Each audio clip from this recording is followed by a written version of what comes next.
আসসালামু আলাইকুম এভরিওয়ান। আশা করি সকলেই ভালো আছেন। তো সকাল সকাল ছাদে এসে আমি একটা জিনিস লক্ষ্য করলাম, আমার ব্লু টপাসের ট্যাঙ্কের মধ্যে একটা ফিমেল ছিল, একদম ব্রুট সাইজ। তো সেই ফিমেলের পিছনে প্রায় 4 থেকে 5টা মেল দৌড়াইতেছে। তো আমার এই ফিমেলটা রিসেন্টলি বাচ্চা দিছে, তো এখন মানে এই ফিমেলটাকে ডিস্টার্ব করতেছে আশেপাশে যে মেলগুলা ছিল। তো আমার এই ট্যাঙ্কের মধ্যে সব থেকে বেশি হচ্ছে মেল, আর নিউ অ্যাডাল্ট কিছু ফিমেল আছে, ওইগুলো এখনো অ্যাডাল্ট হয়নি, যার ফলে এই ফিমেলটা যেটা ব্রুট সেটার পিছনে সবগুলো দৌড়াইতেছে। ভাবতেছি এই ফিমেলটাকে যদি আমি এখন কোনো জায়গায় সেপারেট না করি তাহলে এই ফিমেলটাকে মেরে ফেলবে, কারণ এই ফিমেলটা এখনও অনেক দূর। তাই এখন এই ফিমেলটাকে আমি এই জালির মধ্যে সেপারেট করে দিব। তো এই ট্যাঙ্কের মধ্যেই রাখবো, যেহেতু আমার আলাদা কোনো ট্যাঙ্ক খালি নেই। ট্যাঙ্কের পানিটা গ্রিন হওয়ার কারণে আমি মাছগুলো তেমনভাবে দেখাতে পারতেছি না। তো এই মাছগুলোকে এখন আমি তুলবো এই জালিটা এখানে সেপারেট করে। তো মাছটাকে এখানে রাখার মূল কারণ হচ্ছে, মাছটাকে যদি আমি অন্য ট্যাঙ্কে দিয়ে দিই হয়তো বা স্টেজে পড়ে যেতে পারে, কারণ এই ফিমেলটা রিসেন্টলি বাচ্চা দিচ্ছে অনেকগুলো। তাই আমি এটার মধ্যেই জালি দিয়ে সেপারেট করতেছি যেন সবগুলোর সাথেই থাকতে পারে।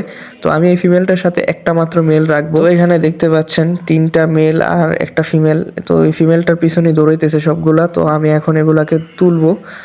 তো এগুলাকে ধরা হয়ে গেছে। তো এখানে দেখতে পাচ্ছেন একটা মেল আর একটা ফিমেল। তো মেল ফিমেল দুটোটাই মাশাআল্লাহ খুব বড় সাইজের। তো এদের কালারটা এখন বোঝা যাচ্ছে না, কারণ ধরার পর ওরা স্টেজে পড়ে যায়, তার ফলে কালারটা তেমন একটা বোঝা যায় না। তো ব্লু টপাসের ক্ষেত্রেও সেম এরকমই হয়, যদি আপনারা বেশি মানে লাড়াচাড়া করেন তাহলে ওরা নিজেদের কালার ছেড়ে দেয়।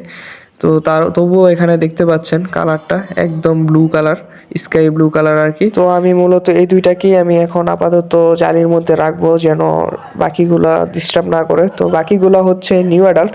তো এখানে অ্যাডাল্টও আছে, আর বাকি বেশিরভাগই এখানে নিউ অ্যাডাল্ট হোম ব্রিডের। তো মেলগুলো একটু বেশি হয়েছে আমার এখানে। তো আশা করতেছি যে নেক্সট ব্যাচের যে বাচ্চাগুলো আছে সেগুলো থেকে ফিমেল বেশি আসবে।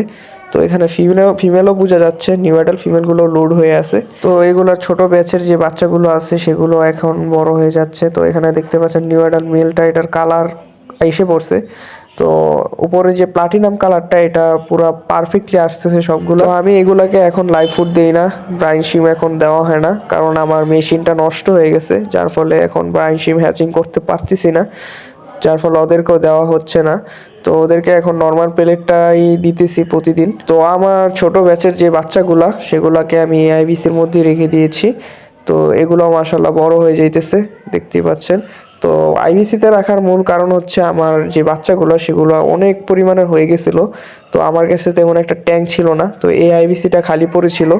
তো আমি এখানে অন্য একটা মানে অন্য ভ্যারাইটির গাপ্পি নিয়ে কাজ করার চিন্তা ভাবনা ছিল। তো এই বাচ্চাগুলো যখন অনেকগুলো হয়ে গেছে, এখন আমি বাচ্চাগুলো আপাতত রেখে দিছি। তো এগুলাকেও চাপিয়ে ফেলবো যদি একটু বড় হয় আর কি। তো আজকের ভিডিওটা এই পর্যন্তই। সকলে ভালো থাকবেন, সুস্থ থাকবেন, দেখা হবে নতুন ভিডিওতে। আসসালামু আলাইকুম রহমতুল্লাহ।